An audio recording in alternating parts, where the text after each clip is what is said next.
तेरा प्रभु तुझ में बसा, जाग सको तो जाग।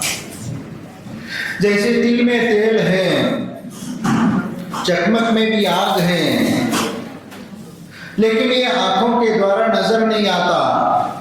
आंखों के द्वारा नजर लाने के लाने कुछ प्रयत्न करना पड़ेगा, कुछ पुरुषार्थ करना पड़ेगा, तब कहीं उस चकमक में भी आग नजर आएगी और तिल में भी तेल नजर आएगा। लेकिन तिल में से तेल नजर तब आएगा जब उस तिल को घानी में डाल करके पेला जाएगा, तब उसके बाद उनमें से तेल निकलता हुआ नजर आएगा। तब हमें दृष्टिगोचर होगा कि हाँ, तिल में भी तेल है। लेकिन उसके लिए कुछ पुरुषार्थ करना पड़ता है, वो पुरुषार्थ करना जरूरी है, उसके बाद ही उसमें से तिल में से तेल निकाला जा सकता है। चकमक में भी आग है, लेकिन चकमक में आग ऐसे आंखों के द्वारा नजर नहीं आएगा। दो चकमक पत्थरों को लेकर के जब एक दूसरे के ऊपर घर्षण कराएंगे तब आदमी की चिंगारी निकलती है, और वो चिंगारी को पुराने समय के लोग उस रुई के ऊपर उसको ले लेते थे और उसमें सुलगा देते थे, और उसके माध्यम से अग्नि के द्वारा अपना काम में लिया जाता था। तो चकमक में भी आग है, तो घर्षण आवश्यक है, पुरुषार्थ जरूरी है। उसी प्रकार तेरा प्रभु तुझ में बसा, तेरे भीतर भी तेरा परमात्मा बैठा हुआ है, लेकिन उसको समझने के लिए और करने के लिए जागने की आवश्यकता है। जागना ये महत्वपूर्ण है। जब तक हम इस चीज को समझेंगे नहीं, तब तक कभी हमारा आत्मा का उद्धार नहीं हो सकता। और इसीलिए सबसे पहले हमें आत्मा को जानने का प्रयत्न करना है, क्योंकि आत्मा को समझने के लिए हमारे शरीर के भीतर बैठी हुई जो आत्मा है, उस आत्मा को हमें समझने की आवश्यकता है। शरीर और आत्मा का संबंध अनंत काल से चलता हुआ आया है, लेकिन आज तक हमने उसको समझने का प्रयत्न नहीं किया। बस प्रवचनों में सुनते शरीर अलग है, आत्मा अलग है, शरीर अलग है, आत्मा अलग है, बस इतना हम समझ लेते हैं। लेकिन इसी के द्वारा हम आगे बढ़ते चले जाते हैं, लेकिन अनुभव के नाम से हमारे जीवन में कुछ भी नहीं है, क्योंकि सिर्फ उपदेश मात्र तक ये रह गया है कि भैया शरीर अलग है, आत्मा अलग है, लेकिन वास्तव में कभी उसकी अनुभूति हम कर ही नहीं पाते, क्योंकि उसके ऊपर हमारा श्रद्धा और विश्वास पूर्ण रूप से है ही नहीं, सिर्फ प्रवचनों में सुना जाता है। इसलिए भाई, शरीर अलग है, आत्मा अलग है, बस इतना स्वीकार कर लेते, अब दूसरों को इतना बताते जाते हैं, लेकिन तो स्वयं अनुभव करने का कभी प्रयत्न हम नहीं कर पाते। क्यों नहीं कर पाते? क्योंकि हमारा आत्मविश्वास उतना प्रबल नहीं है। हम उस आत्मा शरीर के भीतर आत्मा का जो अस्तित्व किस रूप में छुपा हुआ है, वो हमें समझने की आवश्यकता है। उसको समझने का प्रयत्न हमने आज तक नहीं किया, और उसको समझने के लिए हमें ये प्रयत्न करने की आवश्यकता है, क्योंकि जिस प्रकार पुरुषार्थ के द्वारा सब कुछ कार्यों की सिद्धि हो सकती है, कार्यानिच मनोरथे, कार्य और मनोरथों की सिद्धि सब पुरुषार्थ के द्वारा होता है, और इसीलिए उसकी सिद्धि के लिए हमें पुरुषार्थ की आवश्यकता है। धर्म अर्थ काम तीनों ही साधिए, और तीनों को साधना करने के लिए पुरुषार्थ महत्वपूर्ण है, और इसीलिए उस पुरुषार्थ को करने की जरूरत है। और वो पुरुषार्थ कैसा होना चाहिए और किस रूप में होना चाहिए, ये सबसे महत्वपूर्ण बात होती है। और इसीलिए जब हम आत्म स्वरूप को समझने के लिए प्रयत्न करते हैं कि शरीर के भीतर आत्मा का अस्तित्व किस रूप में है, किस रूप में है, हम कैसे माने, क्योंकि आज तक विज्ञान ने इस शरीर के भीतर आत्मा का खोज करने का बहुत प्रयत्न किया, लेकिन आज तक शरीर के भीतर आत्मा कहीं उनको पकड़ में नहीं आया। और ये भी एक बात है कि इस शरीर के भीतर हृदय स्थान पर एक अष्ट पाखुड़ी वाला कमल भी है। हृदय स्थान पे वह कमल का आकार, और उसी को मन कहा गया है, वहीं से निर्देशन मन का चलता है। और वह कमल की पाखुड़ी का आकार का जो मन है, उसको भी आज तक विज्ञान ने नहीं शोध पाया। इतना सारा शरीर को चीरा फाड़ी करके ढूंढने का प्रयास किया, लेकिन कहीं भी उस अष्ट पाखुड़ी वाला वह मन नजर नहीं आया कहीं पर भी। वह हृदय स्थान पर विराजमान है। तो इतना यदि सूक्ष्म है और वहीं से निर्देशन मन का चलता है, तो आज तक विज्ञान उसको पकड़ क्यों नहीं पाया? और यदि उन्होंने सब कुछ ढूंढ लिया और इसीलिए उस आत्मा के ऊपर भरोसा करना विज्ञान को संभव नहीं है, क्योंकि उनके जो साधन है वह सीमित साधन है और अध्यात्म के जो साधन है वह अंतरंग ज्ञान के है, अनुभूति के ज्ञान के है। और साक्षात भगवान ने अपने अवधि ज्ञान और केवल ज्ञान के माध्यम से, मन पर्याय ज्ञान के माध्यम से जान करके वो बताते हैं, तब वह हम उसके ऊपर श्रद्धा और विश्वास करते, तभी कई सम्यक दर्शन में प्राप्त होता है। क्योंकि हमारे भगवानों ने बताया है कि वह अष्ट पाखुड़ी वाला वह कमल हृदय स्थान पर रहता है, जो मन का वह स्थान है, मन का स्थान है। इसीलिए ध्यान के समय में एक प्रकरण आता है कि आप ज्ञानार्णव पढ़ेंगे तो ज्ञानार्णव में पूरा ध्यान का प्रकरण है और बहुत अच्छे सुंदर ढंग से ध्यान का वर्णन किया। वायु धारणा, अग्नि धारणा, मेघ धारणा आदि के माध्यम से ध्यान कैसे किया जाता है, इन सब का वर्णन किया है। इसके अलावा भी अपने आयु का ज्ञान करने का भी विधान उसमें बताया है कि लेकिन उसके लिए बहुत बड़ी साधना चाहिए। और 6 महीने पूर्व आपको मालूम पड़ेगा कि मेरी आयु 6 महीने बची है, लेकिन उसके लिए बहुत उत्कृष्ट साधना बताई है और वह साधना हर किसी को संभव नहीं है, क्योंकि 6 महीने पूर्व में आकाश में ऐसा एक छाया चित्र दिखेगा जिससे आपको ज्ञान हो जाएगा कि हाँ, हमारी आयु इतनी शेष रह गई है। इसीलिए जब भी हमें अपना आत्मा का उद्धार करना होता है, आत्मा का कल्याण करना चाहता है, तो उसलिए उसके पहले हमें उस आत्मा को और शरीर को समझने की आवश्यकता है। हमारा शरीर के भीतर आत्मा का अस्तित्व कैसे छिपा हुआ है और उसको देखने की आवश्यकता। महाराज ये कोई देखने की तो बात है ही नहीं, क्योंकि आत्मा तो आंखों के द्वारा नजर तो आता नहीं है और वह दिखाया भी नहीं जा सकता। भाई ये आत्मा है, चलो हाथ में रख करके आपको दिखा दे कि ये आत्मा है, क्योंकि आप कोई भी चीज दिखाते हो तो हाथ में लेकर के बताते हो कि ये फलाना चीज है, फलाना चीज है। उसको तो आप अपने हाथ से उठा करके दिखा सकते हो, लेकिन आत्मा को तो हम कैसे दिखा पाएंगे? आत्मा को हम दिखा नहीं पाएंगे, आत्मा को हम समझ नहीं पाएंगे उसके द्वारा। लेकिन हमारे आचार्य कहते हैं कि जिस प्रकार दूध में पानी का अस्तित्व छिपा हुआ है, उसी प्रकार इस शरीर के भीतर भी आत्मा का अस्तित्व छिपा हुआ है।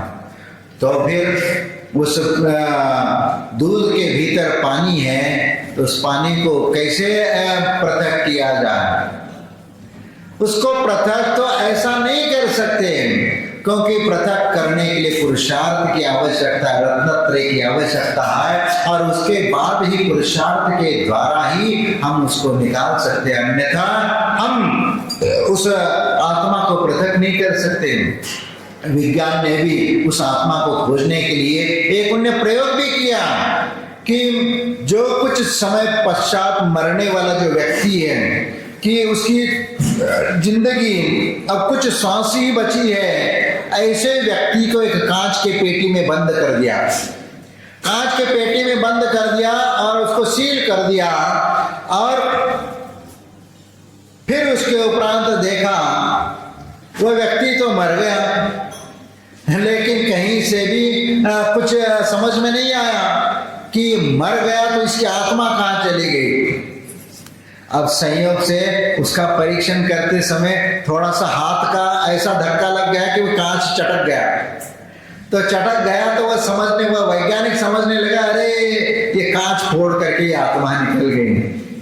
लेकिन हमारे आचार्य कहते हैं कि आत्मा के लिए यह पेटी में बंद करने मात्र से आत्मा कभी रुक नहीं सकती, क्योंकि आत्मा अमूर्तिक है और वह आंखों के द्वारा दृष्टिगोचर नहीं होता, और वह आत्मा इस दीवार को भी पार कर सकता है, पहाड़ को भी पार कर सकता है। वह किसी के द्वारा बाधित होता है, न वह किसी को बाधा पहुंचाता है, और इसीलिए वह अमूर्तिक भी है। और अमूर्तिक होते हुए उस आत्मा का दर्शन हम आंखों के द्वारा नहीं कर सकते।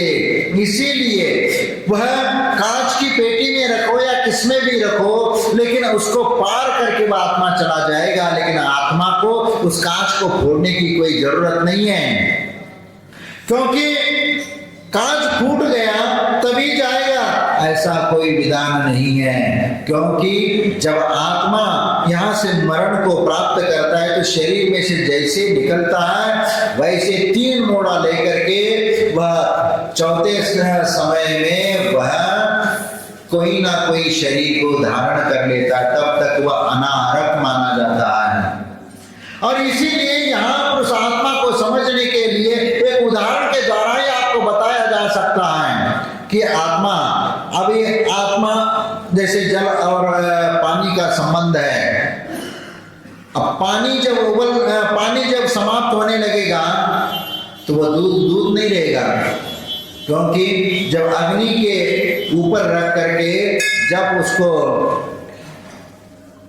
गर्म करने लगते हैं तो पानी जलना शुरू हो जाता है। पानी जलने लगता है तो दूध उबलने लगता है, दूध उबलने लगता है, नीचे गिर करके बुझाना चाहता है कि भैया अपने मित्र को बचाने के लिए वह उबलने लगता है और अग्नि के ऊपर गिर करके बुझाना चाहता है।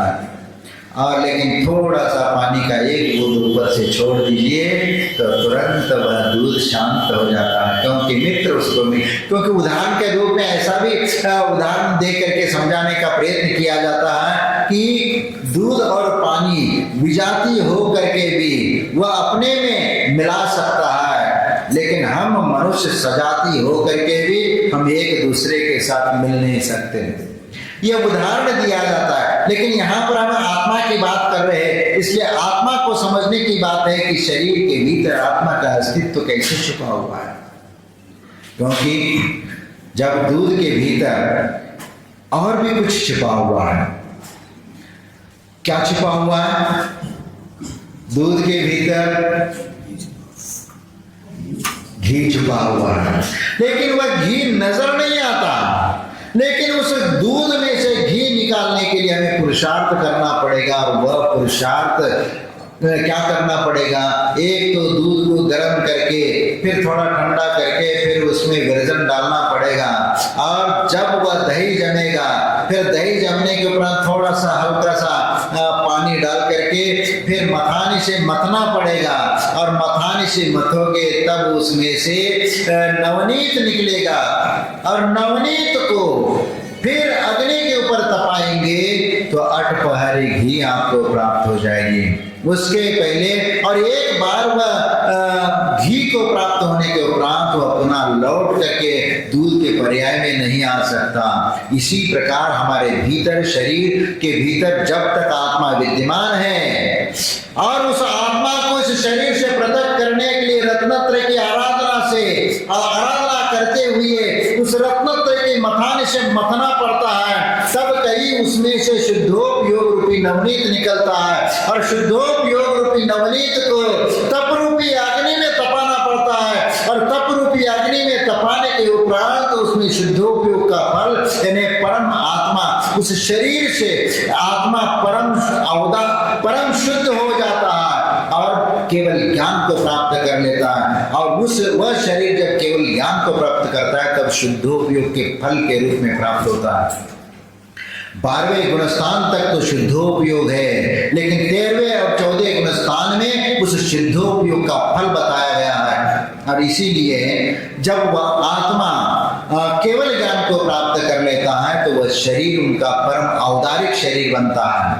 तो परम औदारिक का मतलब उस शरीर में जो निगोदिया जीवों का वास था उसका अभाव हो जाता है, और सिर्फ शुद्ध आत्मा उसके भीतर रह जाती है। वैसे परम औदारिक शरीर बना, ये उनका अंतिम शरीर है। जब भी आत्मा मोक्ष को प्राप्त हो जाएगा वह शरीर यहीं पर रह जाएगा, और आखिरी में वह शरीर कपूर के भांति उड़ करके चला जाएगा। ऐसा नहीं कि सड़ करके समाप्त हो जाएगा, क्योंकि हम लोगों का शरीर तो हाड़ मांस का बना हुआ है, और ये सड़ करके समाप्त हो जाता है। लेकिन तब मोक्षगामी जीवों का जो शरीर होता है परम औदारिक शरीर होता है और उत्कृष्ट संग्रहण वाला वह शरीर होता है, और वह शरीर कपूर के भांति वो उड़ के चला जाता है और कुछ भी अवशेष नहीं रहता। और इसीलिए उस स्थिति को पाने के लिए हमें रत्नत्रय की आराधना आवश्यक है। महाराज आपने तो बताया ठीक है, ये आत्मा का ये ऐसा ऐसा है, और आत्मा जब परमात्मा को प्राप्त हो जाता है, सिद्धालय को प्राप्त हो जाता है, लेकिन शरीर और आत्मा जब तक संसार में रहते हैं तब तक इन दोनों का संबंध है। और आप बोलते हैं कि शुद्धोपयोग की दशा में आत्मा की अनुभूति होती है और वह एक अलौकिक आनंद उसको प्राप्त हो जाता है। तो आनंद हम कैसे समझे कि आनंद है क्या नहीं, या सिर्फ किताबों में आप लिखे हुए हो और उसी को आप विश्लेषण करके बता रहे हो कि नहीं शरीर से आत्मा कुछ अलग है और वह आत्मा ही अनंत सुखी हो सकता है, संसार सागर से पार हो सकता है। ये सब बातें जब करते हैं तो फिर आपके मन में एक शंका भी आती है कि भाई यहाँ तो हम खाते पीते उठते बैठते चलते फिरते हम मौज मस्ती करते हैं। अब यदि आत्मा शरीर से अलग हो गया और सिद्धालय में जा करके विराजमान हो गया तो वहां कोई काम धाम है ही नहीं है, तो फिर वहां वह क्या आत्मा क्या करती होगी? हाँ, वह आत्मा वहां बैठे बैठे बोर नहीं होगी क्या? जैसे आप लोग ये कहते हैं कि महाराज हम लोग यदि मैंने दुकान में बैठे बैठे यदि कोई ग्राहक नहीं आता है तो बैठे बैठे बोर हो जाते, नहीं है तो हम किसी से मिलने के लिए चले जाते ताकि हमारी जो बोरियत दूर करने के लिए। तो ऐसे सिद्ध भगवान बोर नहीं होते क्या? वहां तो आप कहते हो कि अनंत समय तक वहीं पर विराजमान होते हैं। हाँ क्यों भाई, बात तो ठीक है ना? तो उसके अपेक्षा हम ही अच्छे हैं, कम से कम हम अपना मनोरंजन करने के लिए इधर उधर घूमते हैं और मनोरंजन करके हम अपनी शांति के साथ जिंदगी व्यतीत करते हैं। तो वह हमसे अनंत सुखी कैसे हो गए सिद्ध भगवान? हाँ, वो कहीं घूमते नहीं फिरते नहीं, एक ही स्थान पर बैठे हुए सिद्धालय में विराजमान है। हाँ, और इसके उपरांत भी अनंत सुखी। और हम तो अपना सुखी जीवन व्यतीत करने के लिए हम घूमने के लिए भी चले जाते हैं, तीर्थ यात्रा के लिए भी निकल जाते हैं और कहीं ठंडे स्थान पर भी चले जाते हैं, इधर उधर जाते हैं। तो हम अपना टाइम पास करते हैं। तो सिद्ध भगवान अपना टाइम पास करते हैं, कैसे करते होंगे भाई? आपके मन में ये विकल्प तो आएगा, विकल्प आएगा क्या नहीं? हाँ, लेकिन फिर भी हम सिद्ध भगवान की तुलना हम अपनी चर्या के साथ नहीं कर सकते। उनका जो सुख है वह उन सुखों का वर्णन हम अपने वचनों के द्वारा नहीं कर सकते।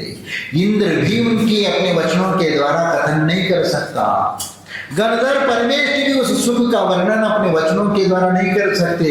जो द्वादशांग श्रुत की श्रुत का पाठ सिर्फ एक अंतर मुहूर्त में करते हैं। विचार करो कि वह कैसा सुख होगा, एक अलौकिक सुख। तो महाराज बताओ कि वह सुख कैसा होता है। देखो, पहला तो आपको यह समझना है कि शरीर के भीतर आत्मा है क्या नहीं है, क्योंकि महाराज पहले तो ये बात हमें समझा दो, फिर उसके उपरांत आत्मा के सुख के बारे में बाद में चर्चा करेंगे।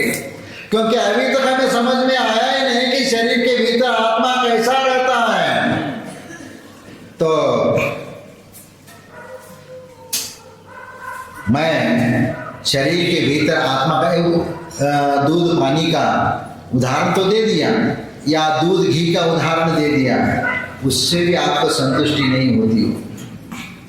तो चलो मैं आप लोगों से एक प्रश्न पूछता हूं कि आप लोग कभी बीमार पड़े हो, कभी बुखार आया है, सिर दर्द हुआ है पक्का?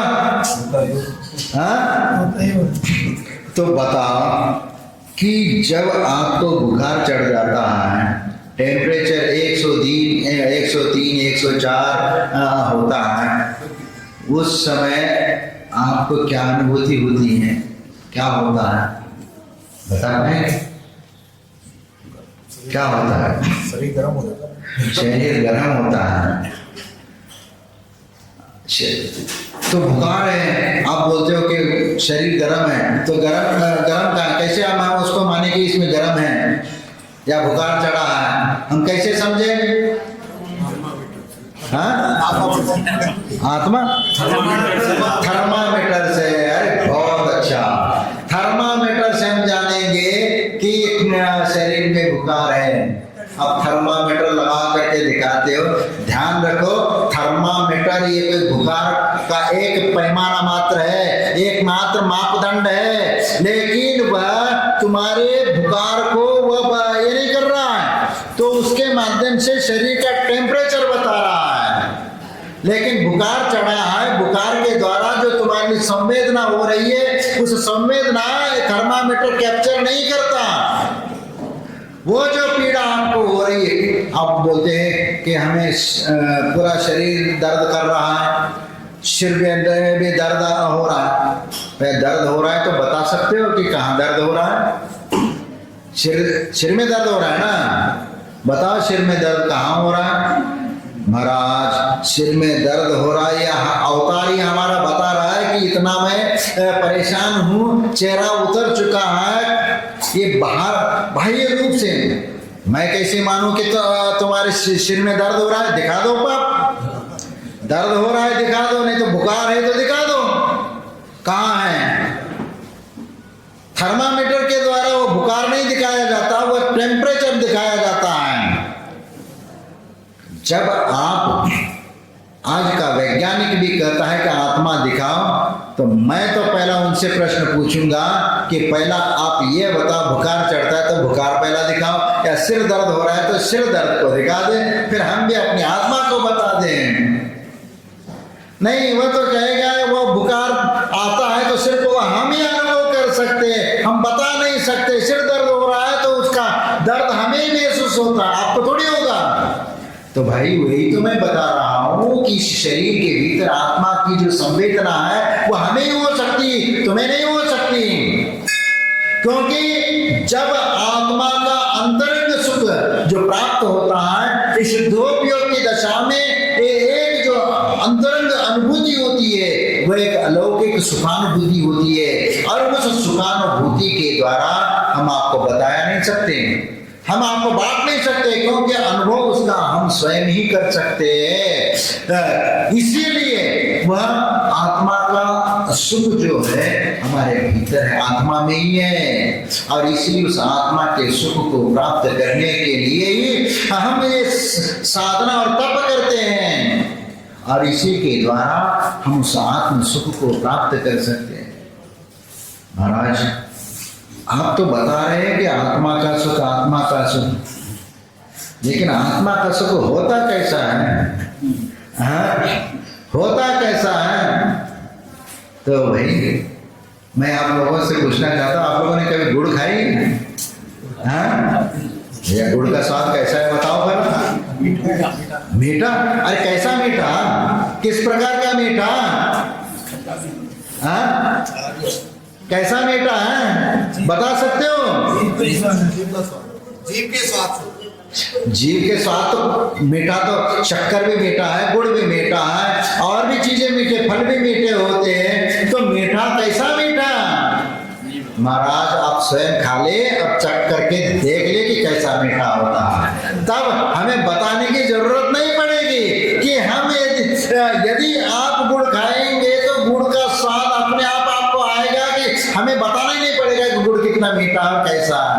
भैया मैं भी यही तो बता रहा हूं कि आत्मा का जो सुख है वह सुख अनुभव की बात होती है, और जिस दिन तुम उसका अनुभव का आनंद लोगे तो तुम स्वयं उसका भोग करोगे, तो उस समय आपको मालूम पड़ेगा कि आत्मा का सुख क्या होता है। ये सिर्फ बताने की नहीं होती, ये अनुभव करने की बात है। इसीलिए गुड़ का स्वाद जिस प्रकार हम स्वयं अनुभव कर सकते हैं, उसको सामने वाले को बताना भी चाहेंगे तो भाई मीठा ही है, मीठा ही है, इतना बताते जाएंगे, लेकिन किस प्रकार का, किस क्वालिटी का मीठा ये हम बता नहीं पाएंगे। इसी प्रकार आत्मा का जो सुख है वह अनंत सुख है, उसकी अनुभूति का आनंद जो है वह इतना आपको मन को इतना प्रशस्त करेगा, इतना आह्लादित करेगा कि आप उसका वर्णन नहीं कर सकते।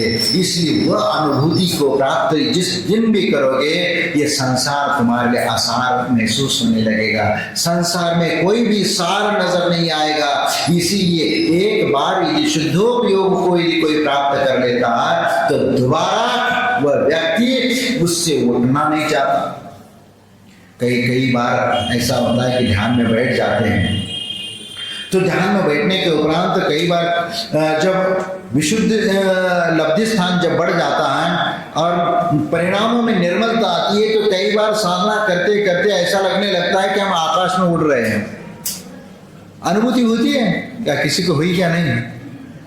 अब जब ऐसी करेंगे तो आपको मालूम पड़ेगा कि साधना करेंगे तो ऐसा लगने लगता है, आंख बंद किए हैं और ऐसे लगने लगता है कि हमारा शरीर आकाश में उड़ रहा है। और कई बार ऐसे होता है कि आंखें बंद करके जब ध्यान करते रहते हैं तो पहला तो अंधेरा अंधेरा नजर आएगा, लेकिन जैसे जैसे आपकी एकाग्रता स्थिर होती जाएगी और ध्यान का पैमाना बढ़ जाएगा, तब धीरे धीरे वह अंधेरा दिखने वाली जगह पर जिस मूर्ति का तुम ध्यान कर रहे हो, वह मूर्ति का एक आकार मात्र आपको पहले चमकेगा। एक बॉर्डर मात्र, जैसे सिद्ध भगवान का वह जो बॉर्डर होता है, उसी प्रकार सिद्ध भगवान का वह रूप झलकेगा। फिर और यदि एकाग्रता आ जाएगी तो धीरे धीरे वह जो बॉर्डर हुआ था वह उभरता हुआ नजर आएगा। उसके आँख कान नाक वगैरह उस प्रतिमा का नजर आना शुरू हो जाएगा। ये एक ध्यान करने का एक सामान्य प्रक्रिया मैं आपको बता रहा हूँ कि ध्यान करते समय उस कोई भी सबसे हमें प्रिय ऐसी जो मूर्ति है जिसमें हमारा मन तुरंत लगता हो, उस प्रतिमा का ध्यान करो। वह ध्यान लाने, आंखों के सामने लाने का प्रयत्न करेंगे। शुरू में नहीं आएगा, धीरे धीरे ध्यान करते करते कई दिनों की साधना के बाद, कोई एक दिन में नहीं आएगा, कई दिन कई वर्षों की साधना करोगे तो एक आधा बार आपके जीवन में ऐसा प्रसंग आ सकता है कि एक ऐसी दिव्य आभा उसमें से निकलती हुई नजर आएगी और वह प्रतिमा ऐसे चमकेगी कि एकदम वह सफेद वर्ण वह प्रतिमा आपके आंखों के सामने चमकती हुई नजर आएगी। और उस समय जो एक आनंद मिलेगा और उस समय जो अंतरंग विशुद्धि होगी, उसका अनुभव का वर्णन हम वचनों के द्वारा नहीं कर सकते। एक प्राइमरी स्टेज है ये तो शुद्धोपयोग तो आगे की बात तो अलग है, लेकिन प्राइमरी दशा में आपको इस ध्यान तक पहुंचने के लिए भी आपके कई साल लग जाएंगे। कई दिनों तक आपको इस प्रकार की साधना अभ्यास करते रहना पड़ेगा और उसके लिए पहला मन के विकल्पों को, इंद्रिय विषय वासनाओं को हमें वश में करना पड़ेगा। जब तक इंद्रिय आपके वश में नहीं होंगे तब तक आपका मन भी वश में नहीं होगा। और मन को वश करने के लिए इंद्रियों को वश करना, और जब ध्यान में बैठेंगे तब वह आसन को भी सिद्ध करना होगा। जब तक आपका आसन सिद्ध नहीं होगा, जब तक इंद्रिया वश में नहीं होंगे, तब तक ध्यान की सिद्धि नहीं हो सकती। इसीलिए गुरु के लिए कहा कि ज्ञान ध्यान तप विशाशा वशाती तो निरारंभो परिग्रह, ज्ञान ध्यान तपो रक्त तपस्वी से प्रशस्यते। यानी जिन्होंने विषय और आशा को जिन्होंने छोड़ दिया है और जिन्होंने अपने आत्म स्वरूप को प्राप्त कर लिया, वही व्यक्ति वह उस आत्मा का अनुभव कर सकता है। और इसीलिए वो जो आनंद हमें प्राप्त करना है, वह आनंद प्राप्त करने की ऐसा अभ्यास करना चाहिए। और शुरू में योग और प्राणायाम ये उसका माध्यम बन सकता है, लेकिन ध्यान की सिद्धि के लिए ज्ञानारंभ में आचार्य शिवचंद्र ने कहा कि प्रारंभिक दशा में योग और प्राणायाम आपके लिए ध्यान के लिए कारण हो सकते हैं, लेकिन ध्यान में योग प्राणायाम नहीं है। क्योंकि योग प्राणायाम से परे ध्यान होता है और इसीलिए ध्यान में योग प्राणायाम भी गौण करना पड़ता है और तब वह ध्यान की सिद्धि होती है। ध्यान में कोई विकल्प नहीं, कोई तनाव नहीं, कोई किसी प्रकार का चिंता नहीं है। इस प्रकार निर्विकल्प दशा उसमें होती है और इस प्रकार उस आत्मा का ध्यान हम करते हुए आगे बढ़ते हैं, तब कहीं उस शरीर के भीतर भी हम आत्मा का दर्शन कर पाते हैं। और अब आत्मा का दर्शन करने के लिए तो हम उस मंदिर में आते हैं, जिनेंद्र भगवान का दर्शन पूजन करते हैं और उसके द्वारा हम अपने आत्मा को समझने का प्रयत्न करते हैं, अपना आत्मा का उद्धार करते हैं।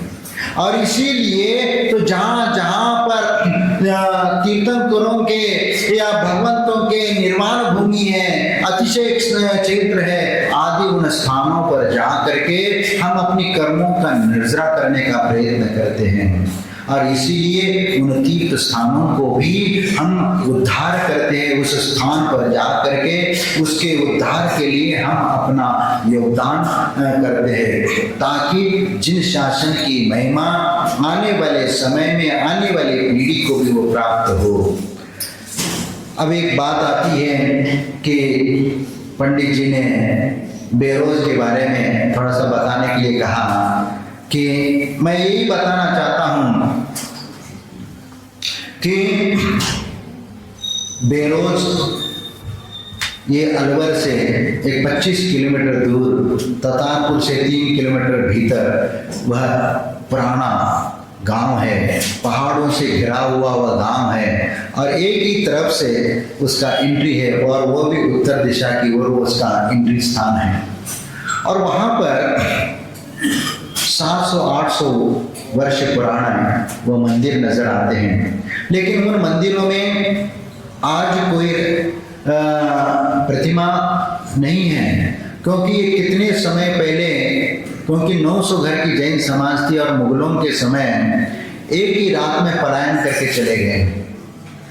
900 घर की समाज एक ही रात में पलायन करके गई, तो पलायन करने के पीछे क्या हो सकता है?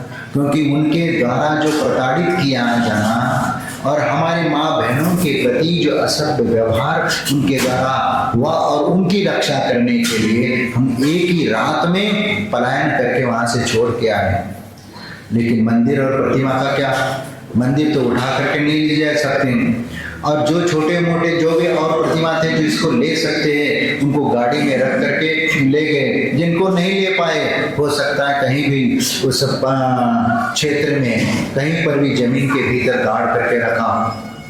कई बार ऐसा आता है। और वहाँ पर एक मंदिर अपने पोजीशन में है, क्योंकि उस व्यक्ति ने, चरणदास जी वो एक पंडित था, उसने उस मंदिर में अपनी गाय भैंसे बांधता है बरसों तक। और वो कहा कि जब हम चले गए उसके बाद उन्होंने कहा कि महाराज ये आपका है, आप क्या, हम अभी तक उसका संरक्षण करते रहे, आपको चाहिए आप ले लीजिए कह कर उन्होंने एक दिया। लेकिन बाकी के और भी मंदिर है जो अन्य लोगों ने उसको कब्जा करके बैठे हैं और उसमें गाय भैंस भेड़ बकरियां बांधते हैं, भूसा भर करके रखा है। प्रतिमा तो नहीं है, प्रतिमा तो बाद में उसमें रखने का प्रयत्न किया गया, लेकिन कुछ उन लोगों के अभी भी वो खाली नहीं की, खाली करेंगे बोले हैं। लेकिन क्योंकि आज का जमाना तो आप जानते ही हैं, क्योंकि सिर्फ मीठी मीठी बातों से कोई काम तो होता नहीं है। हर चीज के लिए हमारी प्राचीन धरोहर है, उन धरोहर का 7 मंदिरों का उल्लेख किए, लेकिन 2 मंदिर तो ये हो गए, पूरा उसको तोड़ करके निकाल के ले गए, उसमें पत्थर वगैरह अपने मकानों के बांधने के लिए गए।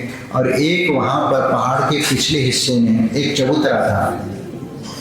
चबूतरा को कुछ लोगों ने उस पत्थर को मकानों में लगाने के लिए, क्योंकि वो बहुत अच्छे अच्छे बड़े बड़े पत्थर थे, तो उन पत्थरों को लगाने के लिए उस चबूतरा को तोड़ा। और चबूतरा को तोड़ने के उपरांत तो वहाँ पर 4-5 प्रतिमाएं उनको ऐसी निकली। एक तो पद्मासन मुद्रा, खड़गासन मुद्रा के, एक चतुर्मुख बिंब की, क्योंकि ये सब बातें वहीं से 200 मीटर पर एक रामपाल सैनी रहता है, सैनी रहता है और वो घर के पास है। और जो वहाँ जिस प्रतिमा को जिन लोगों ने निकाला वहाँ से, वो मजदूर भी उसको लेके आए थे और हमारे सामने ला करके उनने खड़ा किया था कि उनने बोला कि हाँ महाराज, हमने उस प्रतिमा को वहाँ से निकाल करके 4-5 प्रतिमाएं थी, उनमें से एक चतुर्मुख बिंब 1 फीट की थी और जिसको पास थी उन्होंने वह अपने माँ के श्राद्ध में हरिद्वार में ले जा करके गंगा में सरा दिया उसने। और बाकी की जो प्रतिमाएं थी उन्होंने एक शिव मंदिर में रख दिया और कुछ हनुमान मंदिर में रख दिया। फिर हमने अपने लोगों से कहा कि भैया यदि वहाँ रखी है तो जा करके देख के पता कर ले। तो उस व्यक्ति को भी साथ में लिया जिसने बताया था और उसको साथ लेकर के उस स्थानों पर गए और हनुमान मंदिर में भी गए। जो वहाँ का जो पुजारी जिसने वहाँ से प्रतिमा निकाल करके ताल वृक्ष पे ले जा करके रखा, एक तीर्थ स्थान है हिंदुओं का, तो वहाँ पर उनने ले जा करके रखा था।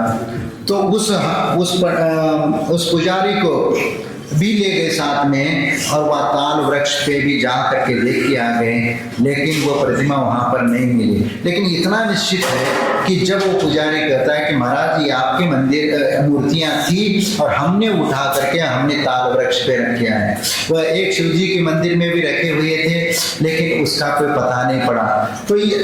तो इसका मतलब ये है कि वह जैनियों का वह किला है, पूरा बड़ी बड़ी हवेली है ऊपर, और वहीं पूरा जंगल है, जंगल के बीच में वो हवेली उसका परकोटा है। और वहाँ पर एक चैतालय भी बना जहाँ पर हमने 8 साल से जंगल में ही वहाँ पर साधना करते रहे। और एक बहुत मनोज्ञ स्थान है। और नीचे तलहटी में भी बहुत बड़ा विशाल हमारे जो 900 घर की जैन समाज थी उसका पूरा वहाँ पर खंडर पड़े हुए मकान वो पहाड़ के तलहटी में।